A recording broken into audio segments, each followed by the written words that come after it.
What is up, guys? I wanted to quickly look at complexity versus vitality.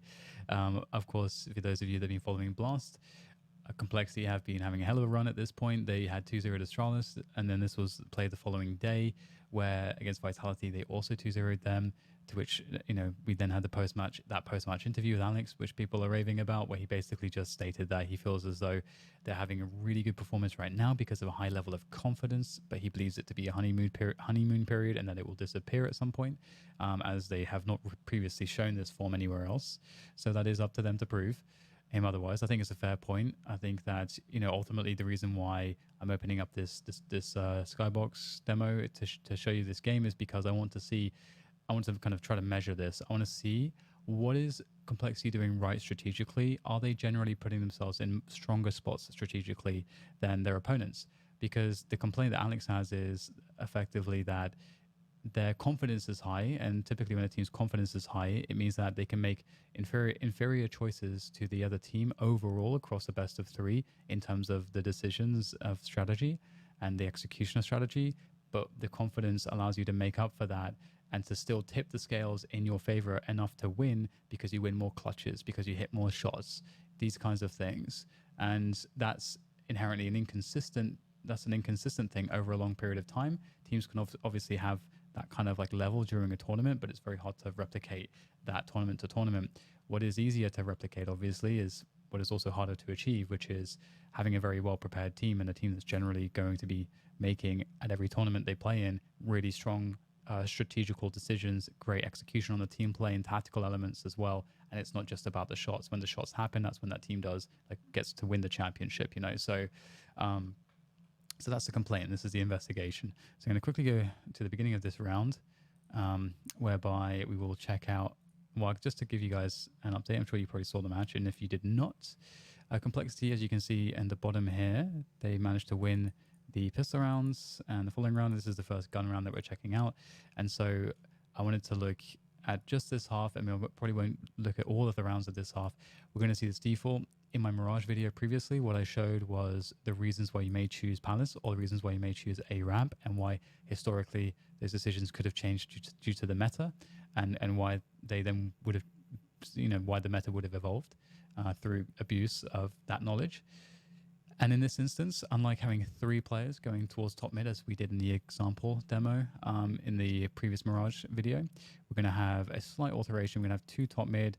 We're going to have one going through underpass and one just harassing towards the B apartments area. So pretty much the same. I discussed this option, even though we didn't see it play out in the demo on the previous Mirage video. So typical stuff, the cat smoke, the Molotov from behind the cat smoke to force back any CTs in this position. Then eventually we'll get the window smoke coming in, and then the top con smoke coming in for control. Can quickly skip forward. We get Blame F, who provides some presence below, and keep skipping forwards. And there we go. The top con smoke goes in just as the CT counter smoke comes through, but the Molotov is going to force that player out of this position. The smoke is interesting because what it does is it serves to technically waste this Molotov, because once the smoke goes down, obviously after the Molotov is there, you want to push that smoke to kind of capitalize on the fact that the molly's there. But there is always the chance that the CT could still be in there, and maybe you've got to remolly it. Maybe you got to get a pop flash play going now. But ultimately, the other cool thing about having the guy under is that you can do a double peek from both sides to the connector player if you want. That option is there. But yeah, as I mentioned before in the previous videos, I don't want to go and get too bogged down in the tactical choices that teams might make. We're more looking at the kind of overall strategy here. So again, we're entering the next phase of the round now. We get the rotation out of mid from Poison. He's going to join the push a ramp with Oboe, and then you can get these two players going towards the connector position. In fact, they are opting for a boost here. Now, quickly, we want to talk about the CT setup. Before I go too much further, we just covered the default. Let's talk about the CT setup, as it's kind of interesting. So we get three players going window, very unusual, and a two-man boost into ladder room. Very unusual indeed. Now, this could be because of a potential read as to how the T's might play their default. Maybe they've spotted something in the default of complexity that they feel is exploitable. Maybe they feel like they go really heavy on cat control, and so they want to have this option to have a really strong defense around the cat position, and to also protect themselves against boosts when leaving this position when it gets smoked off. So then basically what happens is you end up in like in if I can speak English, you end up having the ability to have, a man jungle. They're playing really passively, so they're basically playing retake on this side anyway, and you have a strong defense on B. You protect yourself from any boost plays, and you play retake A. So that's kind of like the approach here. Another quick thought as well, actually, in this default, just a quick thing to mention. Oboe here, the way that he plays this, we can see that as the man who is left on the extremity here, his job is to keep the pressure on. He's got that Krieg.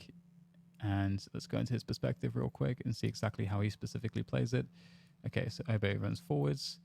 Is he going to throw a nade? Okay, there's a flashbang. So that flashbang is purely just some presence. It's to force RPK to throw something, because there's definitely a panic. Once you get flashed, your vision's gone, your sound is gone. So there is this period of time, depending on how much you got flashed, whereby all of a sudden, if we go into free look again, there could be a player up here, because from the point at which the flash was thrown from here, and the point at which he's blind, this ground can all be covered without RPK realizing. So he's kind of forced to throw something, and already there's the deep smoke here as well. I think that must have been thrown from CT. Yes, yeah, you can see RPK throwing it from there. This is a pretty cool one. I don't think we can really see the lineups here again. Oh yeah, she can. Yeah, so it's a cool deep app smoke from the CTs. Right. Again, as I said, don't want to get too bogged down in the technicalities of the tactical play. But yeah, anyway, it doesn't matter too much. The end result is that we get this rotation. Okay. Boost comes in. This setup does what it's supposed to do. Now, this creates an interesting spot. Config does get a trade, which is really useful. And then he's in this position. There's very unlikely that he'll also expect there to be another one around the ladder position. At the same time, we get the site take. Now, let's check out these smokes, because these smokes are really cool. So typically what I like to show is when teams understand to peek certain angles, they know that there's likely going to be an AWP setup here. They've kind of seen what's going on in the middle. They've seen no presence of an AWPer towards pretty much any of these positions. I don't know what their best guess is around B, but Zai would probably, if he was going to play B-abs, he's going to open the round of B-abs, but he's not going to be there most likely for the whole round, especially given what happened. So we've got his angle here. And before this is crossed, the timing is kind of sudden. Let's check if he actually got a shot off here, if he was actually able to see them, because if he did, then they moved too soon. Okay. So this is definitely a problem for complexity, that they could have delayed this slightly, this peak, because obviously they just gave him a chance to get a shot. He didn't hit a shot, so they're very fortunate for that fact. But that's something whereby there's not, if you're going to throw this smoke, there's not really an excuse at all to give him a shot. There's no excuse to do that. But either way, at the same time, we get the smoke towards the jungle position as well. And I believe a flashbang indeed goes in front of it. So this allows config to start moving forwards. Now, notice as well how config takes his positions. They know there's an AWP around CT. He quickly jumps up to this side, so he's covered from this angle. Now, the other thing here to note is that this smoke is really cool because, again, a lot of teams like to smoke here, and you can smoke that position in so many different ways. They could definitely have done it from like so many different positions around here. You can do it from here as well. You can do it from all over the place. Actually, I can't throw it there, obviously. I'm just, making random X's now. But the point is that this is extremely deliberate. Now, what is the impact on the CT when the smoke goes up? Let's look at Zyru's perspective, because this smoke effectively, let's look at it this way. If you smoke CT off, the CT AWPer gets three options. Either he runs forward, and if he does that, he has no cover, and he can get peeked from basically everything.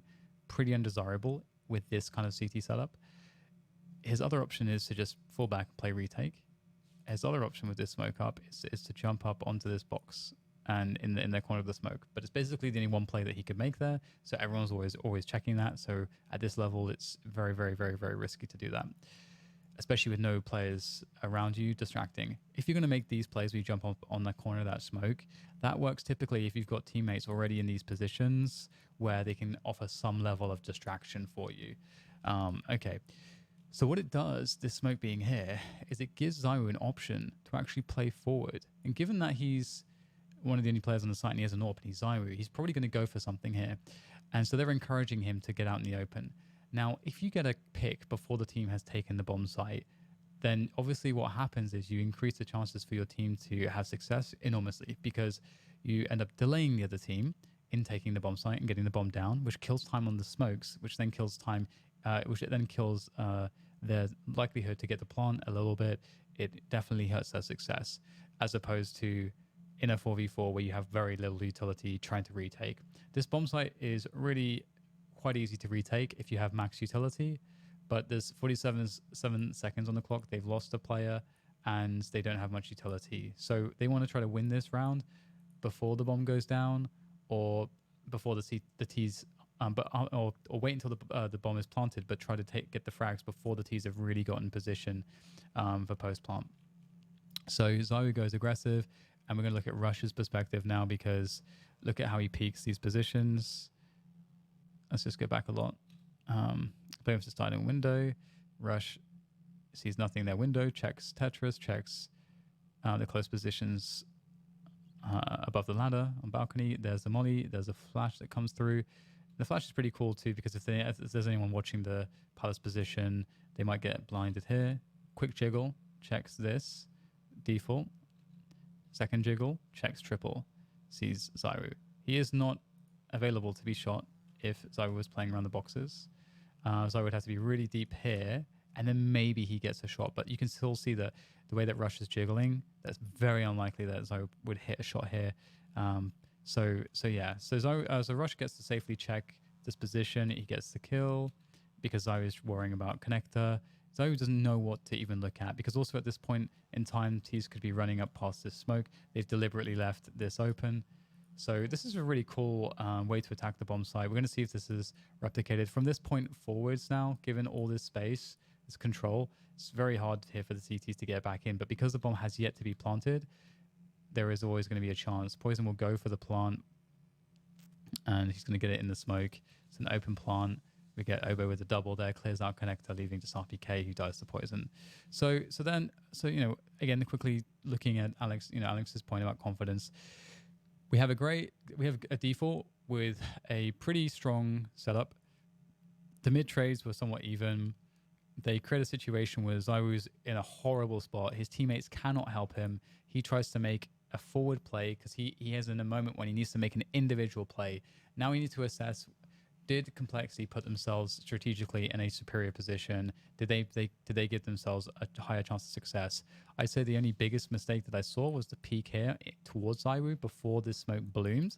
And given the fact that this smoke blooms to cover the AWPer from this position, that seemed like a small mistake, and that can happen. And Zyro did get a shot, but I think he missed.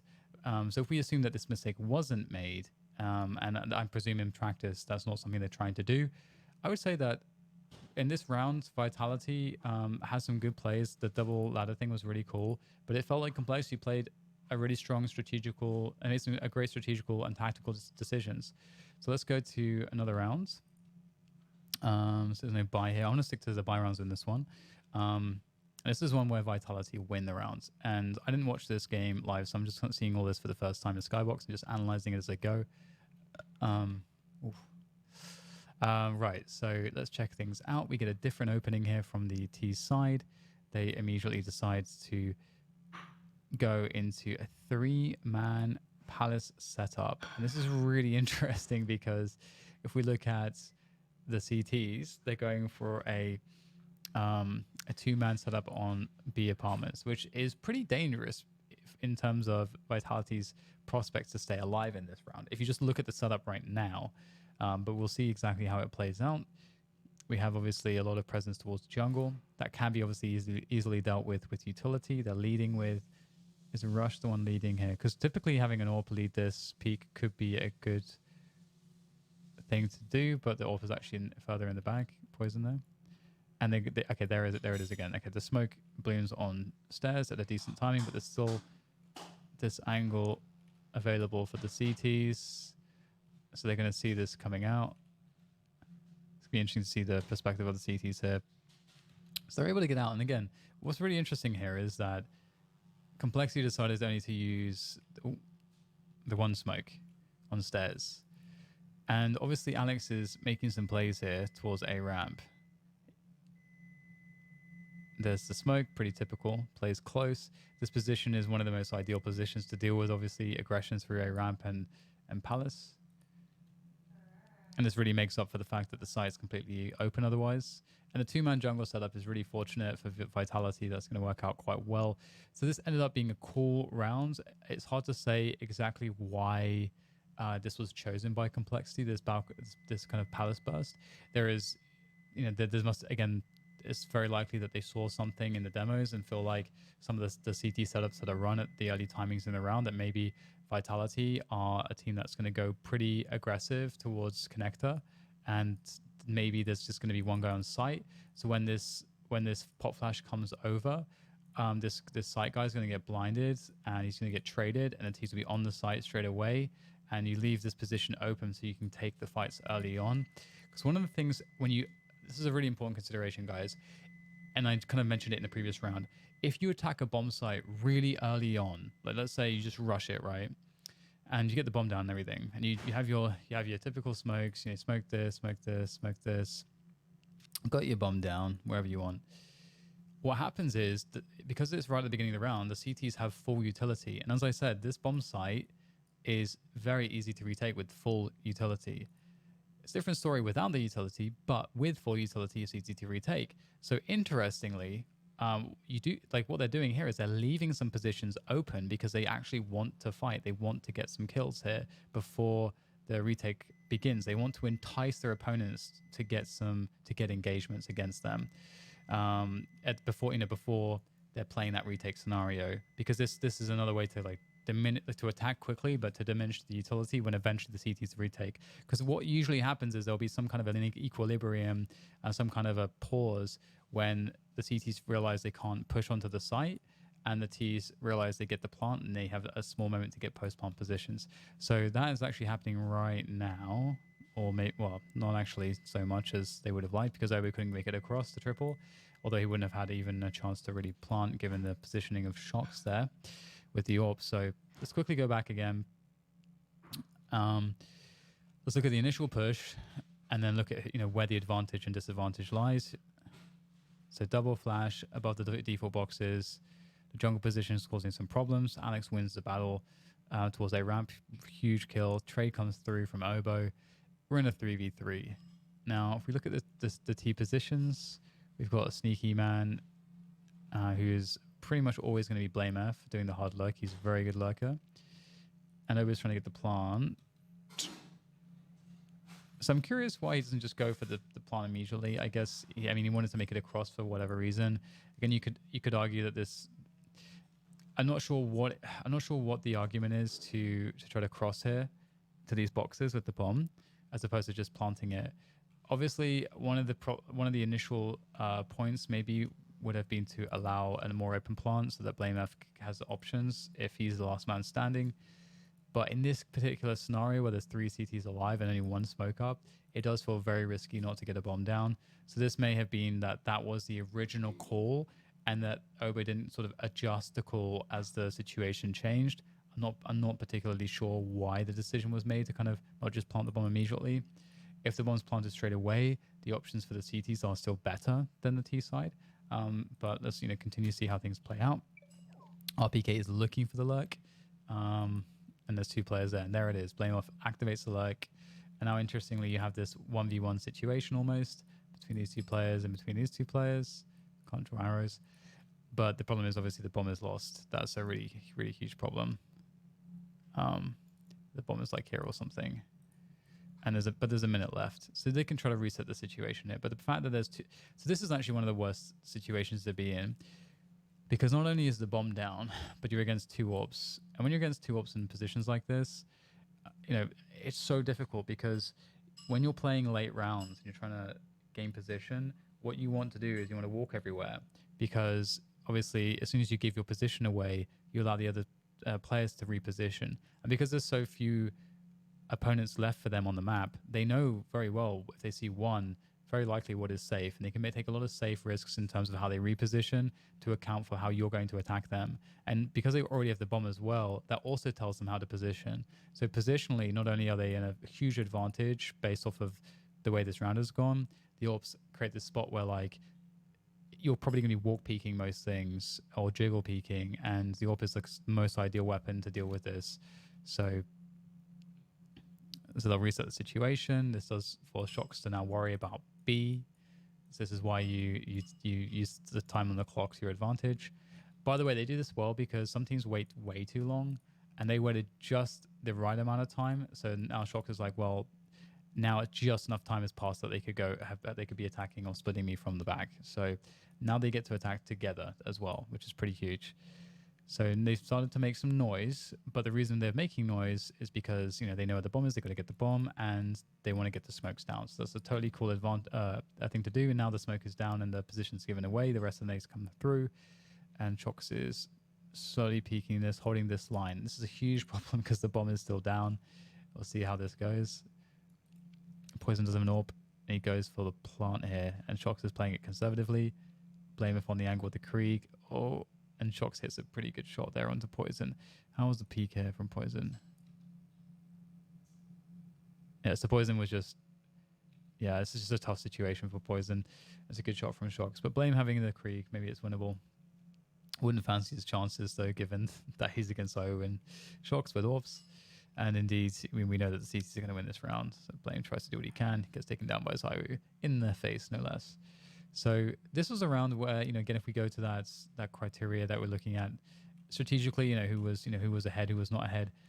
I think that what we saw in this round, if we go back to this early setup, is we had the cool idea, and I kind of explained it, and the kind of pros and cons and everything.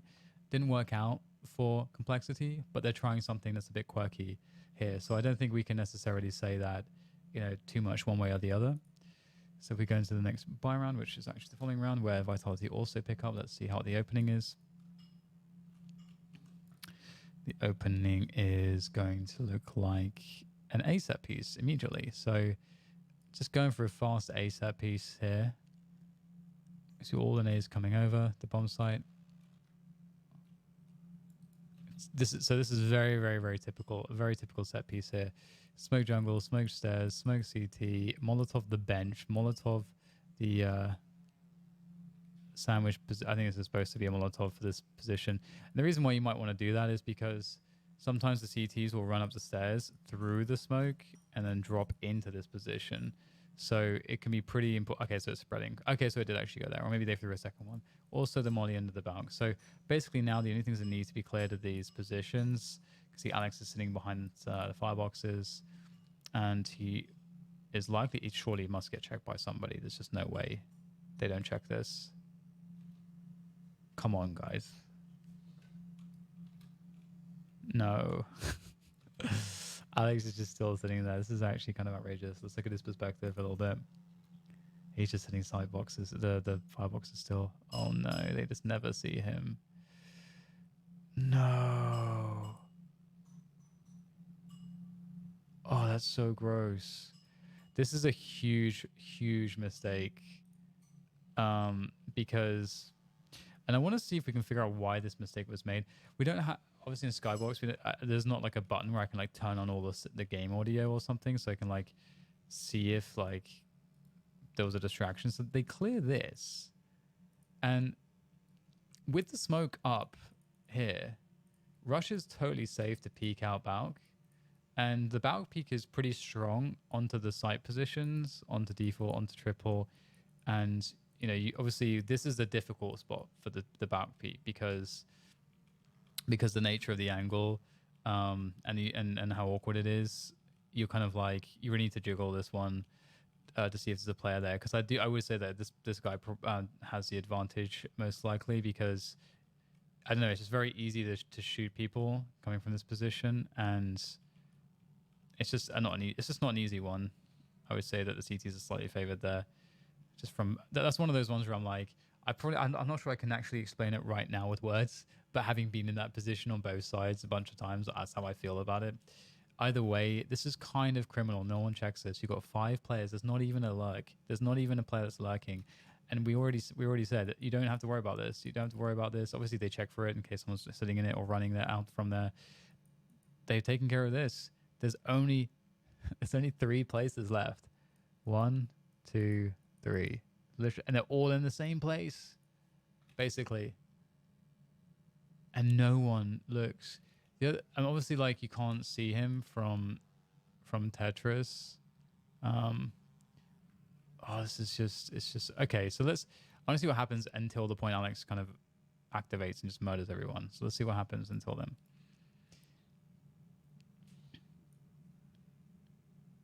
Okay, so they're struggling a lot here to get the bomb down. So config goes across to plant.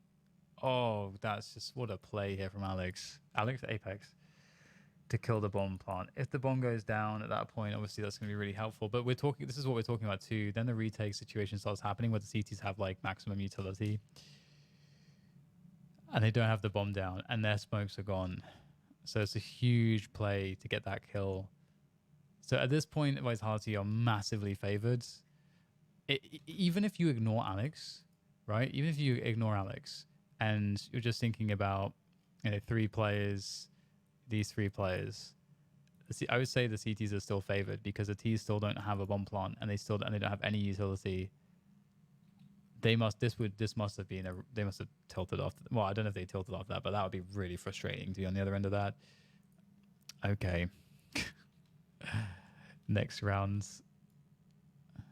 That's one of those things, though, that I wouldn't imagine that would burn them too often. So I'm actually going for is this a B rush? I could actually go for just a straight up B rush in this round. They have, they're a bit more limited. They got the Mac 10s out and so on.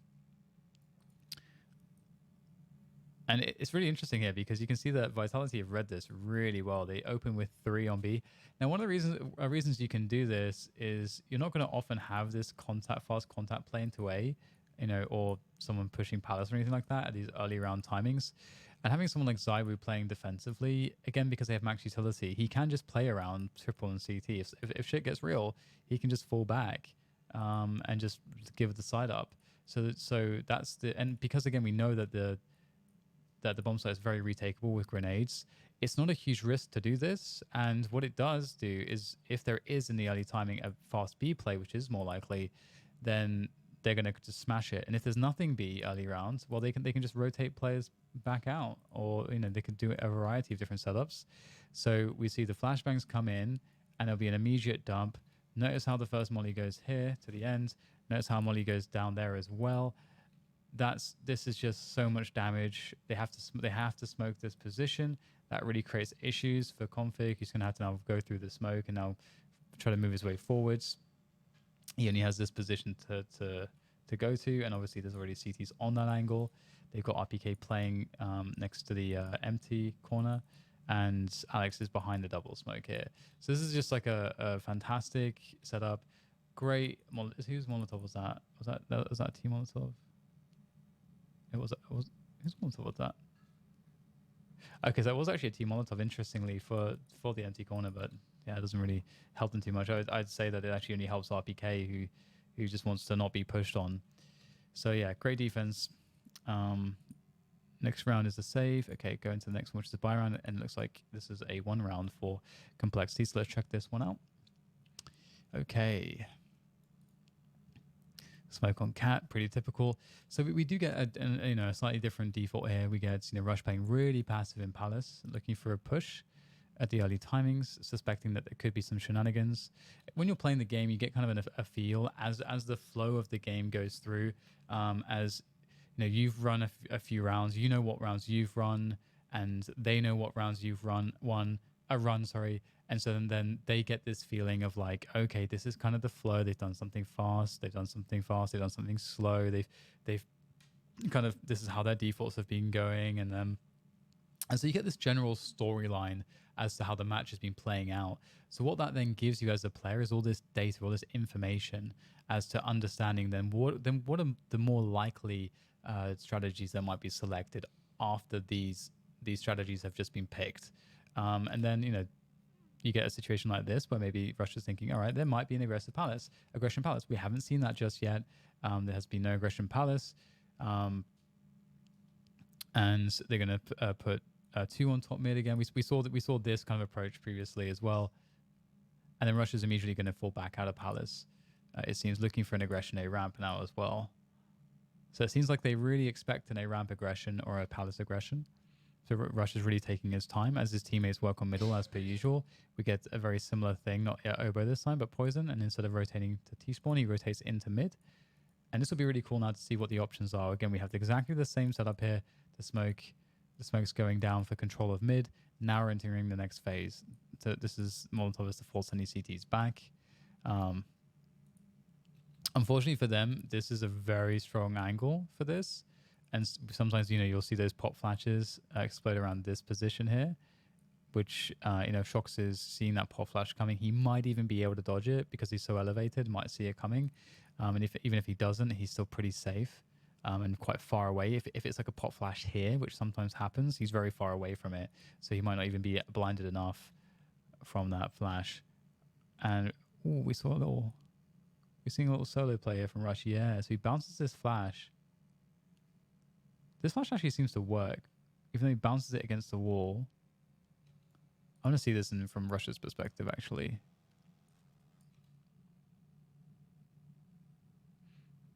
Okay, so he's just jiggling it.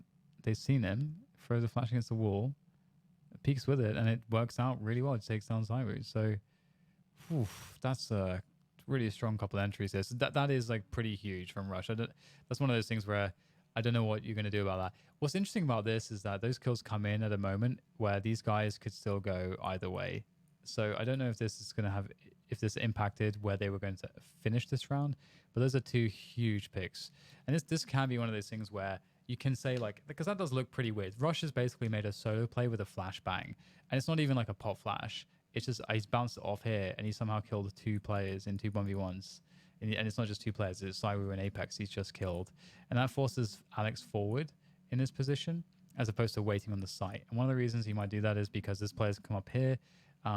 If Alex just waits on the site, he's very susceptible to being splits on in terms of the angles and naded. But if he takes control of this, where he knows there's only 1 player, then there's more success. If he gains control of this position, that actually creates a huge problem for the T's in where they can plant. They don't really have the ability to plant in these more forward positions. So that would have been a huge kill for Alex, but Russia's going to get it. RPK tries to defend. Now we have this really interesting situation for Vitality. It's still winnable for Vitality, and we know they're going to lose this, but RPK is on the default boxes, and he tries to take a fight. Doesn't work out. So from this position, obviously, it's not too much that Shox can do. The bomb's going to go down. He's going to do his best, but he will die. So into the next round we go. Oh, well, quickly a review in this one. This was just Rush killing people right now. This is one of those rounds where Rush just absolutely murdered 3 people. He used he bounced the flash against the wall. I don't know how effective it actually was. I'm not 100% confident that we can understand that through Skybox, but just yet. But it looked pretty good on the first player, and from that point forward, they just had a pretty huge advantage in the round. Vitality still gave themselves some good chances, but did not work out. So into the next buy round, we have, what do we get here from Complexity? So they're running their default again. This time it's a bit different though. So we see immediately 3 smokes thrown, window smoke, and the 2 cat smokes. So this second smoke is usually thrown because I don't know that you can throw a top con. I don't think it's possible to throw a top con from here. But if you throw this smoke, it does give you this option, even if the CTs have con, to just kind of run through. And that's what it suggests. Teams might not always use it that way, but that's what it suggests. Zyro's on the other end of it, as we can see. And Zyro's going to go down to config. He's found an angle. Let's see if that was a smoke kill or not. Looks like it may have been. Config's the first man, dodging the flashes, going through the smoke. And it might just be that he just knows that angle through the smoke. That looked like a pure smoke kill to me. So well done to config. He's made the entry. They have mid control. Now, what's interesting about this is that getting that pick is pretty huge. They don't have to commit off of the back of this. These smokes again threaten a really fast B commitment, but now they might just slow things down. That's often a good decision when you get a 5v4. Slow things down, allow the CTs to reset, and in some maps, what happens is the CTs will take a risk somewhere. Rush is already in Palace still. One of the positions is they could try to take a ramp if it was 2 players on A. They've got 2 players around the B apartments, so they may try to get aggressive here. Really, we might just see a pause for a while, but Poison will get another pick on middle. And that's because of the Molotov forced Apex out of the corner. So Apex's play basically did not work in that sense. And now we have another 5v3. So again, I don't know what the ultimate plan was for this round, but they get the pick, they sit on it, they catch Apex. Now it's the 5v3. So in a 5v3 situation, again, you can pretty much, you got all the map control you want. You can pretty much do whatever you want, just split either one of the bomb sites or go together somewhere. It's pretty simple how you want to play these ones out. They already have a forward position in B apps, so it looks like they want to make a move towards B apps. Typically in these kinds of rounds on Mirage, the CTs have more options than on a map like Dust 2. They can try to stack towards one bomb site, or try to, as I mentioned, push for 2 players on one side of the map if they really want to go for it. And we can see that Alex is the man pushing here. And he's detected that there's nothing really happening in Palace. So they're pretty sure, I think, at this point that it's going to be a B play. But you can see that there's a huge concern that there's going to be a split through the mid window towards the back of market, which is creating an issue for Shocks. Push comes out. RPK defends 1. And they will be able to move forwards. Pick is made on config as Shocks tries to get position. Not really much that he can do. And not much Alex can do from this position as well. Yeah, he tries. He's just trying to run away, and he will die as well. Okay, so again, this last round, it seemed like there was another 2 pretty easy kills. Strategically, I don't know that there was enough that had happened up until that point before the significant advantage was had to really say, oh, they just had really great confidence, and it was just all their individual play, all the clutches. So far, I feel like the team that's gotten the advantage has generally won the round. Gotten the strategical advantage has generally won the round. And so far, that's just generally been complexity. But I also wouldn't say that it's leaning one way or the other too heavily. And again, it's Counter-Strike, and it's only like 10 rounds, so... Okay, so more mid control here. We saw this smoke previously. We talked about it. Similar stuff here. They're kind of mixing up their players that they have on the extremities. Rush is now playing a ramp. First time I believe he's doing that, except the round where he got the 3K. And before he's been kind of looking after Palace mostly. So entire team's going to rotate back out. So not even going to try to fully take connector here. So they're mixing things up.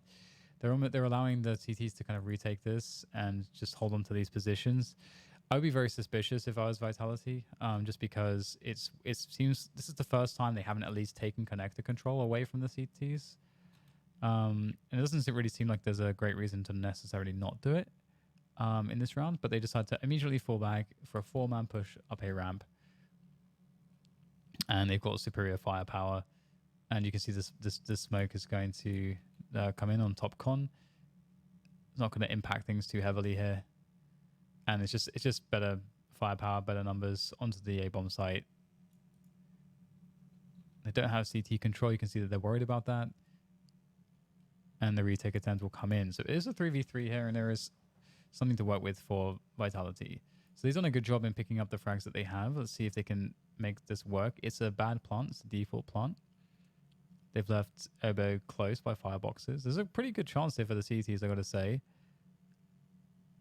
See how this plays out.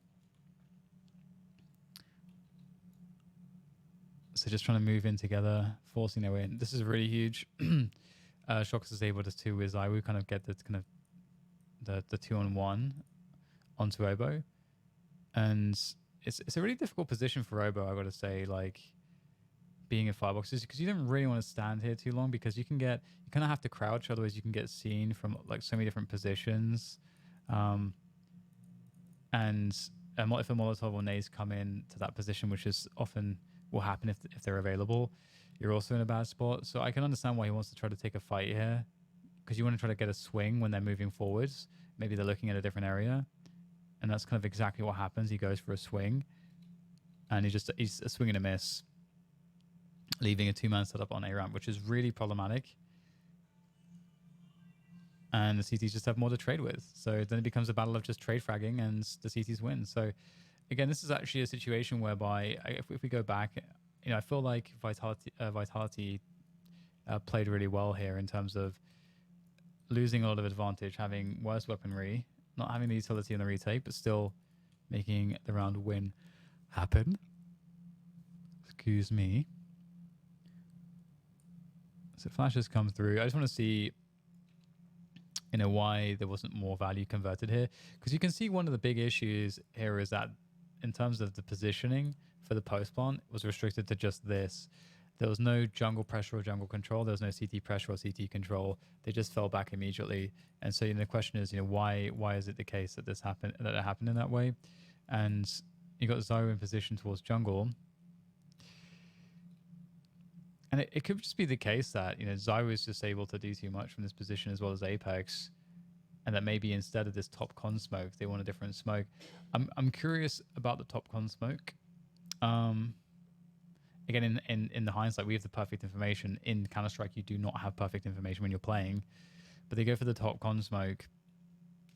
And I'm not 100% sure why the top con smoke is happening. There's definitely, if you have a lurker coming through mid, there's all sorts of stuff that he can do with the top con smoke, and they do have config playing around mid. But unfortunately, smoke on jungle or stairs would have allowed them to take more ground, and that's really what was the biggest issue in this round, is that they don't get enough ground. Apex is just able to stand up in this position. Let's check this angle out for Apex to see how he's isolated the one player, because obviously that's a pretty big deal. Okay, so let's check this out. Apex is looking up the connector and stairs. A push is coming in. Top con smoke is going to land. There it is. A flashbang comes through as well. And up he goes. And he just goes for a brazen, really fast peek there. So that is such a phenomenal frag from Apex. He does get a little bit... I mean, you could argue that he gets a little bit carried away there, going for a re-peek on that position. But that's a pretty heroic first kill, and they go for the bomb plant straight away, and they just don't want to go forward. They just don't seem to have enough utility or enough numbers to feel like they want to go forward. If you push forwards, every second that you're running forwards is the second that you're not in position to defend, that maybe you're not in cover, that maybe you're exposed to more than one angle. So they want to just play it really safe here, but it seems like playing it too safe didn't work out in their favor. Okay, so let's have a look at the next gun round. Okay, so here we're going to see another default. Rush looking after Palace. Oh, got some action in mid there. And the same kind of stuff happening around B apps. Poison's able to get a pick through that seems like it's just a spray through the smoke. So that kind of sucks for Vitality. So one thing I got to say is that so far, some of the more important rounds that have been won by Complexity have been won by just opening up with some pretty awesome frags. It's either the smoke kill from config, and then Apex kind of making a play whereby he's just exploited completely by a Molotov, so that's smart by Complexity, or Rush getting a 3K moving up into from the A-Rap. If you remove those two rounds and just look at things from a general perspective, I wouldn't say that's that Complexity is outplaying Vitality heavily or anything like that. I think the score reflects how it looks pretty effectively. I think there's a world where Vitality can have more rounds in this instance. So you get more of a double down here towards the connected position, just to make sure that they have control over mid. They've got basically every single player who's paying attention to mid right now. And the cool thing is that after the first pick, we see something we didn't see from Complexity before. They just hold their position now, looking for the response. Here comes the mid take attempt from Complexity. Rush is holding for a push here. Again, they're expecting the aggression, and they're going to get aggression. And so it's going to be a battle here in middle. And great couple shots from Config. Blame's in a great position as well. Obo will reinforce middle. Only 2 CTs left. Blame will make the next move. At this point, only Blame is the only one that's really committed into mid because of being so deep here. But his teammates can all fall back out of mid at that point if they wanted to just regroup to a bomb site. So now it's a 4v1, and you know it's a 4v1. Not much they can do. Okay, next is a save rounds. Next is a buy rounds. Okay, so buy round here for Vitality. Let's have a look at this rounds as we begin to close out the half. Okay, so slight permutation of the default here. We get 2 men towards a ramp, 1 towards Palace, and just Mr. Obo doing his usual in the B apartments with Config, very passive, looking for that mid aggression. And this 2-man setup here as well perhaps was designed to deal with any A ramp aggression. The forward Molotov comes in, we get a smoke. Is that going to be a window smoke? This is okay. So this is pretty cool to see the window smoke. And there's a bunch of different reasons why they may want to be doing this. Obviously, to maybe take mid, but the other reason as well could be you can throw the top con smoke. I think there's a top con smoke from around here. I forget some of the variants of the top con smoke. You can throw it from up here as well, actually, I believe. And I think you can also throw it from here. I think I need to know that one. Anyway, the point is that you want to make it look. You can make it look like a mid take basically with these 2 smokes. But the thing is that Complexity haven't really seen mid yet, so they're going to apply some pressure with 2 players. Obo's going to come through. Normally it would be Blame, and they're set up for an A split here. So it's kind of like a delayed mid take into an A split. And if I fast forward things a little bit, quick flash for information: Poison spotted. Poison misses the AWP shot. Rush now uses the distraction to go for the peek, finds RPK, takes out RPK down on top of the balcony. Meanwhile, his teammates still working on this mid control. Did Rush go for another? Okay, interesting. So what's really interesting here is that after Rush gets this kill, he goes for another peek. They don't know necessarily where the other player might be. So I don't know if this is really necessary for Rush, given that he already got a kill, which is amazing. Him just having had a kill there creates a huge amount of threats. So he doesn't even need to peek anymore. So I think you can make the argument that he gets a little bit eager there, and instead of just waiting for his teammates to set up in connector, they've got a minute to play with, so they can take their time on this one. Instead, they'll go through the smoke. Oof. Okay, so I feel like this, of all the rounds I've seen so far, I feel like this is one I disagree with in terms of how Complexity played it out. Again, I have the overview, so it makes it very easy. But there are certain situations which you can say, you can talk about, like for example, this situation with Rush, amazingly gets his first kill. Again, huge threat now in Palace. Could even just walk all the way out if he wanted to. Or if his teammates are planning on actually going for a split at the A bomb site, which seems like is the case, then he can just wait in this position, let his teammates do the rest of the work now, and then he will pop out later on when they're actually attacking. One of the reasons is because this choke point is so small, it's the smallest choke point, that if no other action's happening and someone's looking at this choke point, they're going to shoot you in the face. And that's exactly what happened to him. And it seems like they forced it when there was a smoke around from the CTs around connector. So, okay, so RPK dies, fair enough. There are still a lot of options there. They have a minute left, and it's a 4v4. Lots of options. Poison is not committed. The mid players are not committed. They have... Is he on catwalk or is he on? Yeah, he's on cat. So Blame is on catwalk here as well. Vitality don't necessarily know what's going on just yet because there's still a minute to play. So, and as I say that, they're actually rotating players. Like already, like I actually think this is a slightly early rotation. And it looks like Complexity, they force their way through the smoke. So running through the smoke here. I don't know about this round. I think this is a round that they need to go and review. I'm just not sure what the reason is to push through this, to just go for this. I mean, you get the one pick on the site, but again, it's without having full information of the setups, you can't have enough of a reason to take a risk like this. Always just running through the smoke. He does get himself onto stairs.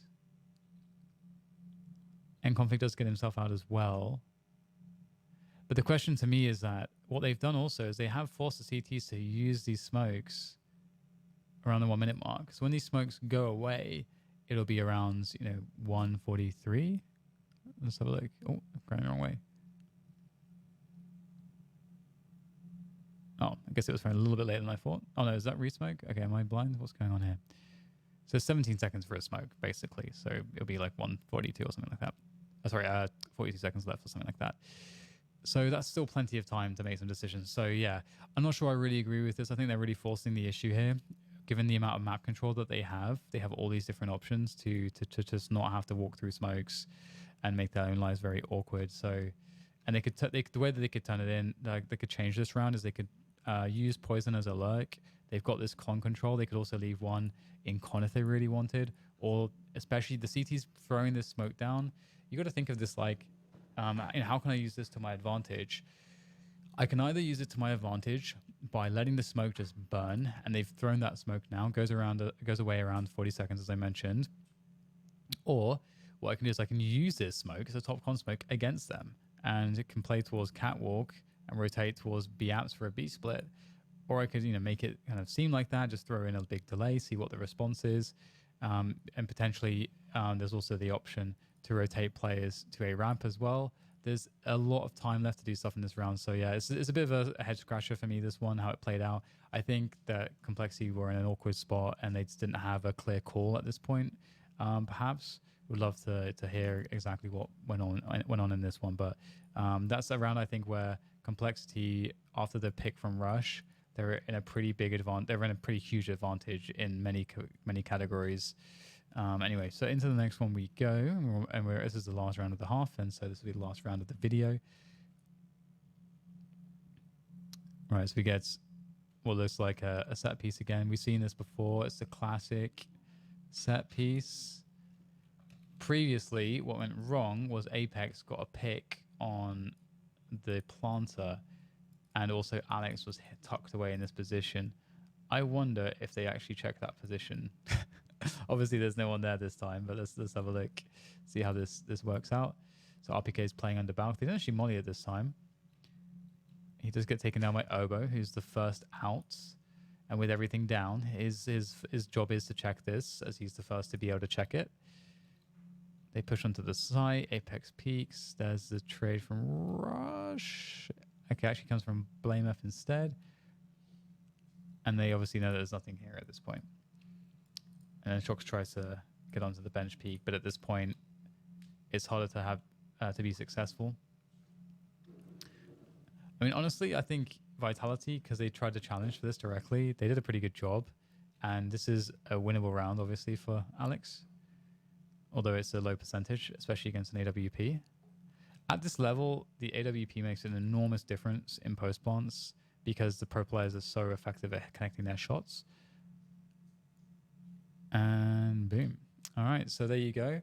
I think in review of this entire half, I would say that there's definitely work for Complexities to do. I think Vitality are, at least on their CT side in this instance, and the analysis I've done of the T sides of Vitality as well, I think Vitality is a bit tighter in terms of how they are strategically and tactically and how well they use their players.